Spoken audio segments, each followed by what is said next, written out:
What's up, guys? Welcome back to another video. We're still working on the 1000 SP from front to back, top to bottom, inside and out. There's so much that we have to do. And honestly, it's really difficult filming it. It's really difficult trying to figure out how to film and storyboard all the small stuff. And all the small stuff's gonna take a lot of time to do, which means if I'm trying to keep videos coming out every week, we just wouldn't have any videos trying to get all this small stuff done.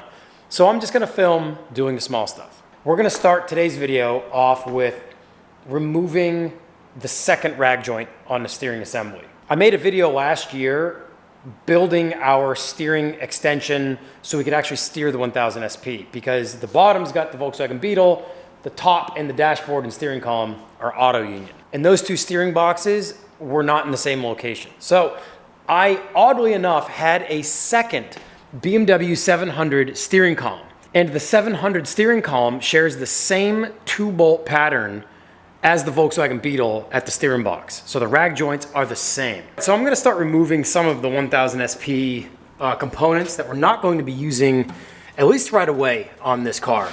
And one of those things is the 4-speed column shift, right? A few episodes ago, I mentioned that I ultimately want this car to be a 4-speed column shift car again, even though it's on a Beetle pan, right? I think it's possible. It's all linkage and mechanics and all that, and I think we can do it. We're not doing it right now, which is why I built that custom shifter that comes up out of the tunnel now, so at least we can drive the car. So without going through that whole story again, we don't need this arm here. This here goes up to the shifter that's on the column, and we don't need that right now. So this is all kind of in the way, and it's kind of making this area busy for no reason. This is part of it as well. This comes down the tube that the shifter tube follows the column. And I want to take this off. My plan is to paint all of my tube work. We're going to paint all that when we're done. I still have some welding to do. We still have to figure out how a fuel cell is going to go down in here. So I'm going to weld to more of my chassis here, as well as doing sheet metal work, firewall, inner fender wells. Our goal today is to get rid of this rag joint here, because this is where the steering box for the 1000 SP sat, and the steering rack went across the top of the transmission because it was front wheel drive. Being on a Beetle pan now, our steering box is down here, and we have a brand new rag joint here. So what we're gonna do is we're gonna get rid of this rag joint so we don't have two in the system. So I'm gonna remove the 1000 SP column shift linkage and rod that's up under the dash and get this thing out of here. Because I don't wanna cut anything, I kinda wanna leave it all intact so we can modify it or use it later on when we mess with the shifting. All right, we're gonna remove the other half of the column, like plastic surround. I think I have the bottom half somewhere. I feel like that's in a tote somewhere. I hope I have it. It kills me that I had a second 1000 SP that was perfect condition interior, perfect condition. And I really wanted to keep it perfect for whoever else ended up with that car. And I didn't rob any of the parts that I really needed for my interior, because look at the rest of the car. The rest of this car is just a heap.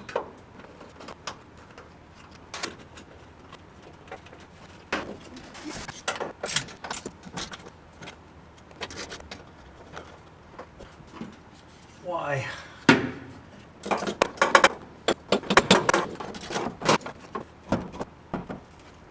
All right, well, we got it out. Dropped the whole column.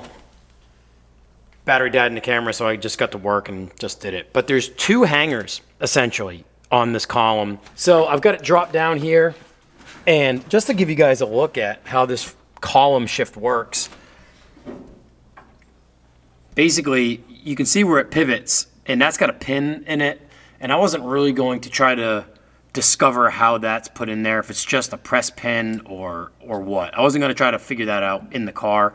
We just dropped the column enough to get that plastic piece out, and now we can gain access to this. But essentially, this cable right here, this guy, I know it's kind of dark, it's got an eye on it, and that's what that little bolt that I couldn't get free passes through, and allows the shifter to pull that cable in and out. So when you go forward and back, it pulls that cable. And then when you go up and down, so basically up for first, down for second, up and over for third, that is twisting that ball on the end of that arm we have on the other side of the firewall. So that's your gear selector, and a setup that I'm gonna try to retain when we ultimately try to get the car shifting from this down through to our shift rod. And a couple episodes ago, when I made this custom shifter up out of the tunnel, I know a lot of you guys probably don't listen to everything I say in the episodes, and it probably got glazed right over, but a lot of you were commenting in the video, I should have just moved everything back here, right where the e-brake cables come up. You're right. If this was the end all, putting it right here and shortening my shift rod up is exactly what I would have done. But I don't want to do that if in the end I need to extend my shift rod in order to get into the engine bay to connect to our linkage for the column shift. To call back to that, that's why I made this shifter and didn't shorten my shift tube. I want to keep the shift tube there in case I need to lengthen it or come up out of it right there for whatever reason. That's why we did it. Now I'm going to get this little cotter pin out of here. Might be able to do it just with my fingers right here. Get that up out of there. Get that castle nut off. Actually, it's not even a castle nut. It's just the pin holding it. And that should allow us to separate the rod from the column.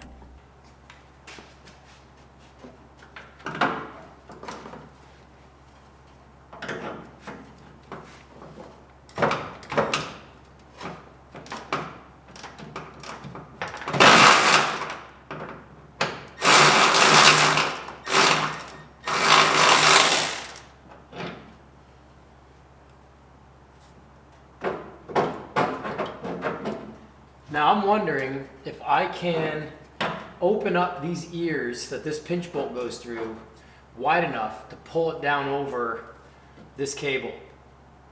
All right, well, off camera, I was able to get a snap ring that held this bracket on off, and then that'll allow me to slide this bracket right off the cable. We'll see if we can get this arm open enough to get over this cable, and then we can pull it right through. So hopefully that's our next step, and then we'll be able to save all this stuff, and hopefully if the day comes where we're trying to utilize all this to shift the beetle pan, it'll all stay intact. All right, well, it looks like I can open this up enough to slide it. Oh yeah.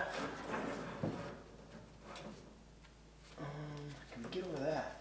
Oh yeah, that's just all dirt. Nice. Nice. Yeah, so this is splined. The end of this rod that comes down the side of the steering column is splined, and then it's got a threaded ear on it, so that bolt acts as like a pinch bolt. And this ball right here is actually bolted to this arm, so we can actually remove this and add a ball of the appropriate size for whatever socket linkage we decide to use later on. Auto Union 1000 SP stuff. All right.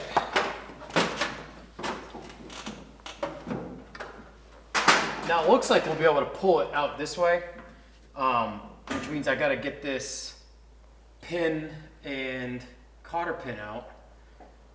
I was able to start punching the pin that holds the shifter on out, so that is just a pin that goes through. There was a lot of grease and just kind of grime covering what it looked like, but I got on the back side and was able to tap it a few times and got it separated from the top. So it's just a pin that goes through there. So let's get this out, and we should be able to pull this straight out and leave the shifter right on it. I think I need better pliers here.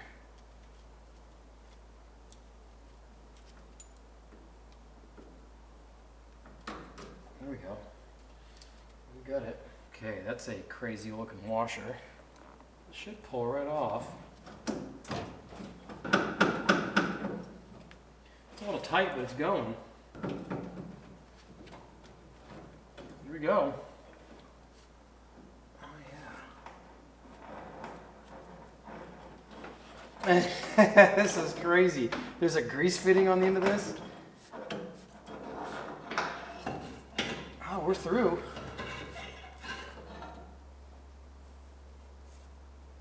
Yeah, look at that. There's a grease fitting on it right here by this spring. Wow, this stuff is crazy. right, let's put this column back together.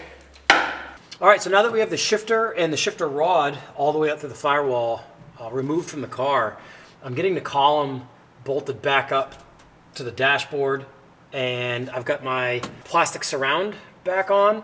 While I was under the dash, I was able to loosen up and disconnect the speedo cable from the back of the gauge, and we're gonna save it because I want to somehow be able to use it on the Beetle chassis so we have a working speedometer. All right. I got a couple more bolts to tighten up on the column.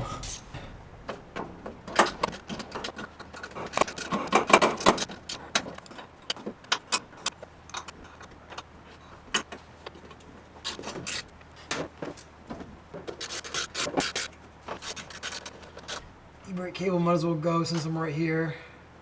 All right. Oh my goodness. Ugh. Ugh.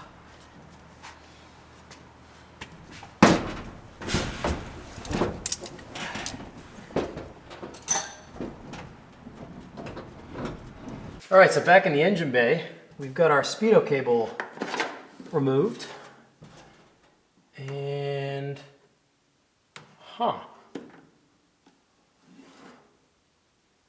that's different. I figured there'd be a cable in this housing that had a little square end on it, like the Volkswagen Beetles. Curious. All right, I'm gonna work on getting the rest of this stuff unbolted from under the dash.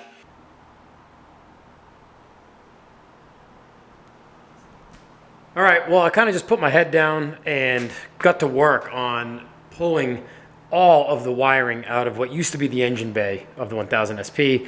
This is only some of it. I've honestly spent most of this time underneath the dash, unhooking or unbolting a lot of guides and different clamps that have through bolts from the engine bay down into the dash.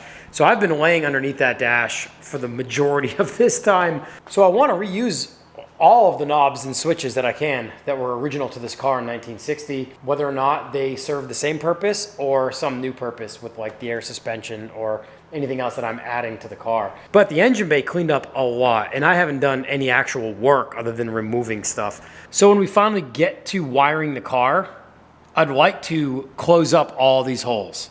Just close everything up, weld everything up, smooth it all out, and just make everything super tidy in here. All right, well, I've gotten my tie rods disconnected from the Resto extender plate. I'm unhooking this because I'm going to slide the box in on the beam just a little bit more to help with our alignment from the Auto Union steering column to our BMW 700. Well, it's no longer 700, but our steering extender to reach our box. We have a little bit of a misalignment there that this rag joint is like helping with. So just gonna loosen up this pinch bolt on the box and just slide it over a little bit and just see if it helps alleviate some of this angle we're dealing with. All right. This will be harder to do once we get a fuel cell in here and get all the sheet metal done. But right now, this is not too bad. All right, we're gonna loosen it up a little bit. Might be enough to move it. Oh yeah.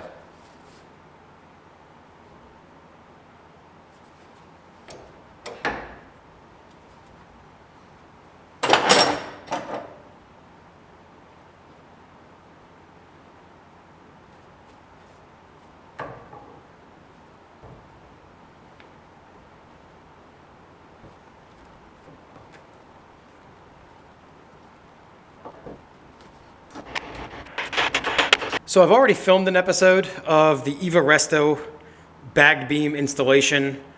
This is a 4-inch narrowed beam, so it's 2 inches in on either side. We decided to go that route because of the disc brake conversion up front, gains you a little bit of track width as well. This body is significantly wider than the Beetle track width factory. So a little bit of a narrowed beam with the disc conversion. And I've already done that episode. It's not quite fully finished yet. But this is a much better looking trajectory. And I've backed my tie rod ends out all the way to ensure that we had more than enough thread engagement inside of our sleeves still, which we do. So although this looks like a ton of thread, on our tie rod ends, we do have significant engagement, safe engagement in there, but that helped a lot. So basically what I have to do is I have to cut my flange off that I made and turn it 90 degrees so we can meet up with our spline flange from the auto union. But I think we're in better shape there. Needs to obviously have a proper alignment once we get the car done, but that's looking better, and we had the adjustment luckily on our tie rods to move the box over just a little bit. I mean, 3/4 of an inch it looks like maybe, and that might have been all we needed.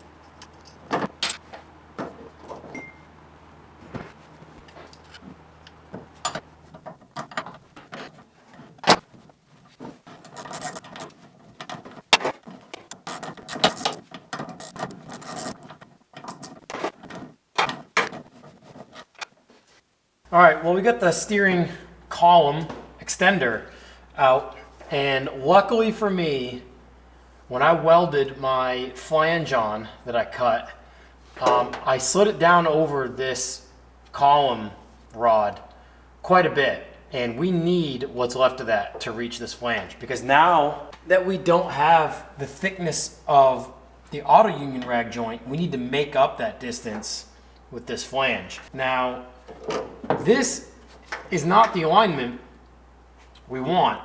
I could turn this and then re-index the steering wheel, because the steering wheel is splined as well. I can't re-index this end of the spline because there's a flat taper part in these splines where this pinch bolt slides through, and that's keyed, so we can't just move this and re-index it.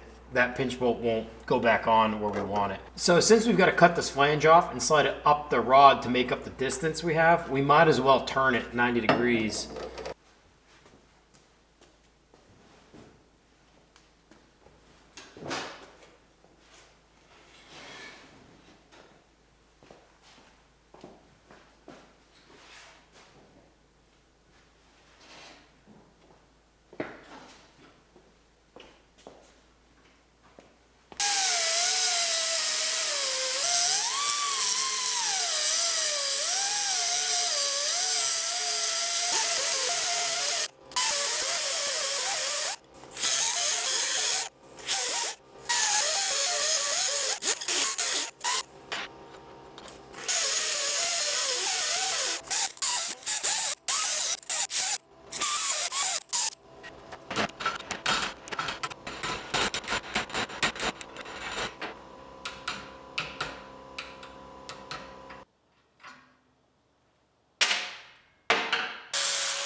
All right, well, we got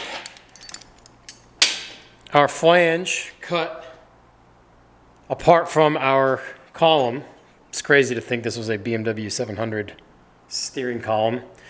But right there is why we're using this. That is the same pattern as a Volkswagen Beetle steering box rag joint, which is so cool. The auto union's a little bit different, which is why we designed our own back last summer at some point, last spring. I can't remember when we did this. But we got that cut apart. We can still use it, which is good. I was getting ready to have to cut another one of those. And what we'll do is I'll bolt this in to the car against the flange on the 1000 SP, and then we'll get this fit into the box, into the rag joint, and just make sure that we get enough engagement and we can get a solid weld around it.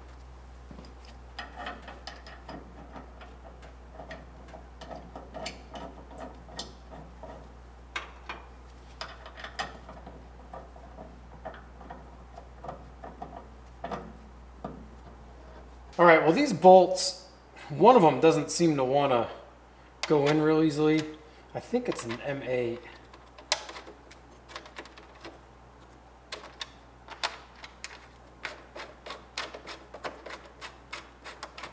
All right, it's an M8 125 coarse thread. I think I might run a die down over these and a tap through that flange.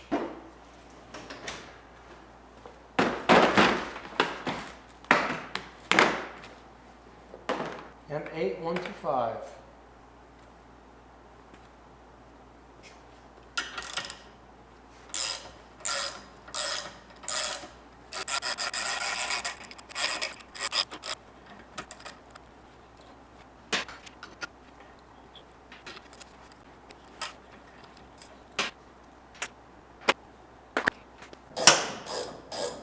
I've had to use this gear wrench tap and die set on a lot of stuff on this car. I mean, this is a 1960 and it sat outside the majority of its life.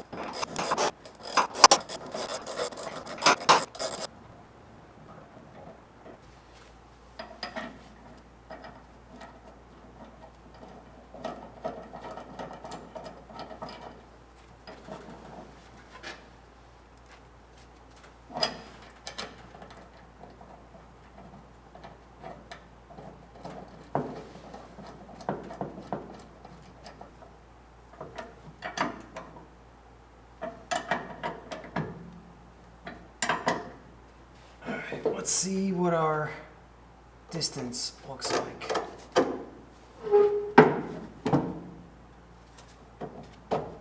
Oh yeah.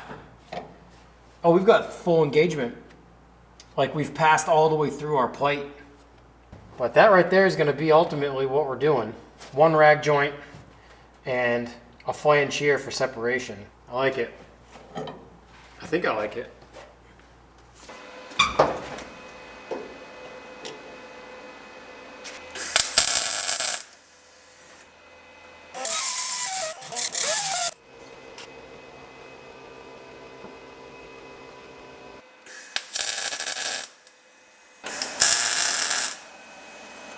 All right, well, off camera, I've tack welded and cut and tack welded and cut. To get this as straight as possible, I've been messing with the angle of the steering box and just the angle of the steering column to the extended steering column. So I think I have it in a spot where it's pretty straight in the range of motion, lock to lock with the steering. So with the tack, it should stay where I want it.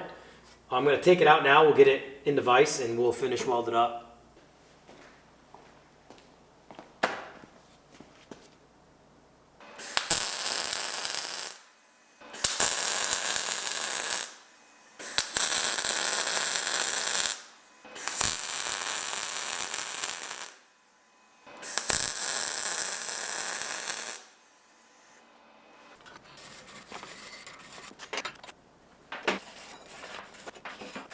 All right, we're welded up. Hopefully it didn't move around too much on us. It is 1/4 inch thick plate.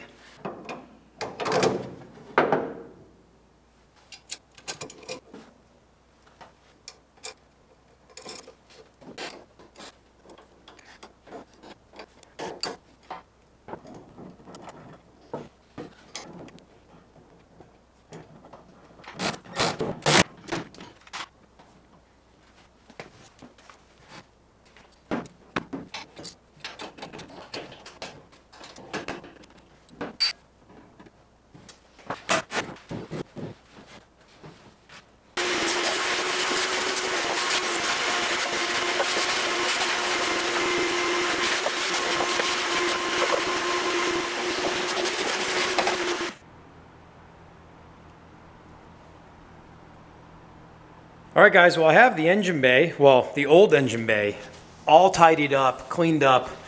We've got all the wiring out, kind of trying to make room for how we're going to wire this thing when we get to that phase of the project. It is hilarious just sitting on this car, the Resto skid plate on the floor. Got the steering sorted out. Took quite a bit of time moving this. It's like a bushing. There's a plate on the inside of this, and there's an upper hole here that we took the column shift linkage out of. And I could remove this, but it kind of acts as like a bushing for the steering column. So I've left it in there.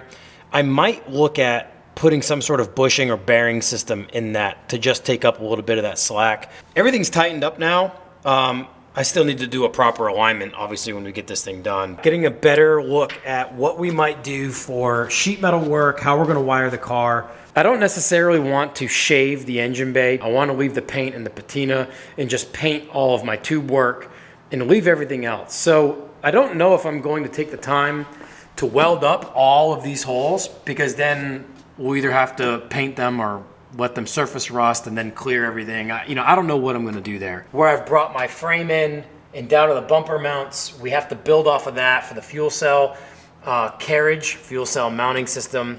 Gotta finish all that. I wanna frame in the front valence of the car, since it's, I don't wanna hit something driving low and disintegrate this front end. So I've already drilled holes in that valence to ultimately plug weld a piece of square stock across the front and build the frame back, or have it connect to the frame. So I really want to tighten up this front end and make it real rigid. All right, well, the stuff we're tossing, I know there's probably some stuff in here that auto union nerds would, I don't know, maybe not. Maybe not. This is junk, old wiring and just old everything, really. Am I crazy for wanting to keep stuff that has the old Auto Union logo stamped on it? I know how automotive hoarders begin. I can tell, because I know a lot of you guys were on board with me, but I did cut out that cardboard box that was in the trunk of the 750. Like mice had eaten the corner of it, and no, I did it. I saved it, because how cool is that? Yep, I kept it. Tucked it behind my cans because I'm crazy. And some of the stuff I'm going to put in a tote and keep. The shifter and linkage, tube, linkage, cable, all that. Gonna keep that, obviously, because I'd love to get to the point where we can reuse this. Speedo cable, unless it's missing something on the inside, it is totally different from a Volkswagen Beetle. But I have not looked at the backside of the speedometer in the dash yet. So we might be able to modify something and actually get that speedometer working with our Beetle hub underneath. So we'll see about that.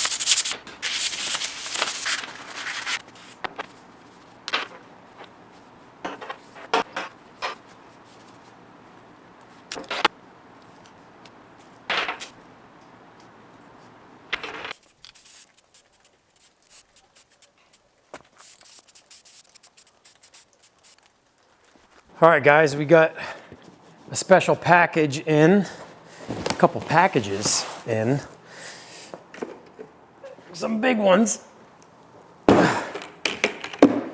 We got hooked up with fluid film. You may have noticed that I use fluid film here in the shop. Indeed, my father used fluid film even before I was born. So growing up in his garage as a kid, there was always a can or two of fluid film, and it's American made. They started in 1943, which is crazy because we were 2 years away from the end of World War II. So in 43, we were in the height of World War II. For those of you who haven't used fluid film before, it has so many uses, notably rust prevention and basically freeing up seized bolts. Because being from the Northeast of America and growing up being into 80s German cars, every single nut and bolt on those cars was seized. Every single bolt. So you needed something like fluid film to get through a project of even just doing coilovers, because your front lower strut bolts were seized and you needed a torch to get them out. So fluid film helped with all of that. What's really cool about fluid film is it's completely USA made. It's all made right here in the US. It's been around a long time, but also it's non-toxic and non-hazardous. So you're not dealing with any solvents. There's no solvents in fluid film. And if you guys have used fluid film before, you know how many things you can use it for. I keep one of their small aerosol cans in the house. Also, the 5-gallon pail has the black version of fluid film in it, which is great for undercoating stuff. I'm gonna undercoat my trailers with it probably, and having the black instead of their natural color helps for undercoating vehicles and trailers. This is the system you can utilize with that. Comes with an applicator gun, and it's got your reservoir tank, spray nozzle, and all that. Small cans, maybe? Oh, cool. Wow, I had no idea. I honestly didn't know they made the aerosol cans in black as well. That's pretty cool. Heck yeah, this will be awesome. I think we're gonna do the trailers. I think we will. My enclosed trailer and my open trailer aren't undercoated, and I don't want those things rusting away. So maybe later this spring, we'll undercoat the trailers. I'm sure my father would want to undercoat his trailers too. But huge thanks to Fluid Film for all of the support. Really stoked to have them on board and to be using more of their products. You can get Fluid Film literally anywhere. At all your auto parts stores, you can get it at O'Reilly's. You probably have an O'Reilly in your town. I don't have a link in the description or like a discount code or anything like that. Just go get an American-made product that works awesome. Well, there actually is a link in the video's description to Fluid Film's website for information purposes, so you can learn more about what Fluid Film does. Lord knows we've already used it on so much stuff on this car, because with the fleet of cars I have, I clearly need a stockpile of Fluid Film, pulling these cars out of the woods, out of swamps. I mean, if you see the outside the way they look, the undercarriages were even worse. So I've been using Fluid Film forever trying to get these old rusty bones back on the road again. All right, well, we have our custom steering column extender painted and dried. I'm still trying to put a big checklist of things to hammer out when this body comes off the next time. I know it's gonna come off more than once. It's an ordeal, but I'm gonna try to get as much done as possible, front to back, top to bottom, the next time this body comes off. So this will be a nice quick disconnect. We won't even have to separate it from the rag joint. We can separate it from the flange up at the firewall. The body should be able to come right up and off. Also, a call back into the last episode, 4 M6 bolts with nut certs and a 3/16 plate that's welded to that pan is gonna be more than enough. That thing is not gonna come out. I know you break hard sometimes, it's not coming out. The factory pedal cluster was 1 M8 bolt, and then later on 2 M8 bolts, if I remember correctly. 4 M6 bolts with some nut certs that are pressed in a 3/16 plate. It's not coming out, it's gonna be fine.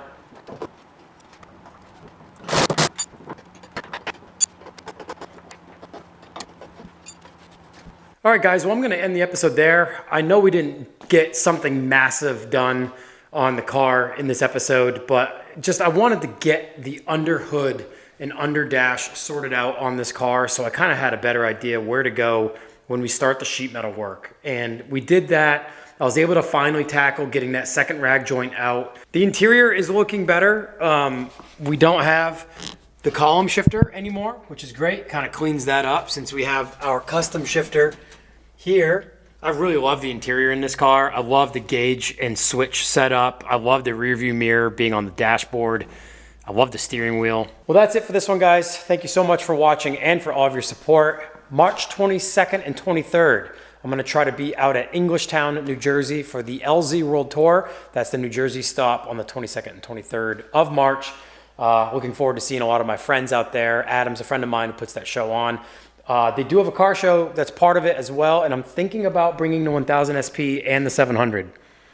Maybe I'll just bring this to just kind of showcase the stage that it's at, but nonetheless, hoping to get out there the 22nd and 23rd. So if you're in the area or you're planning on going, I hope to see you guys there. Thanks for watching. We'll see you next time.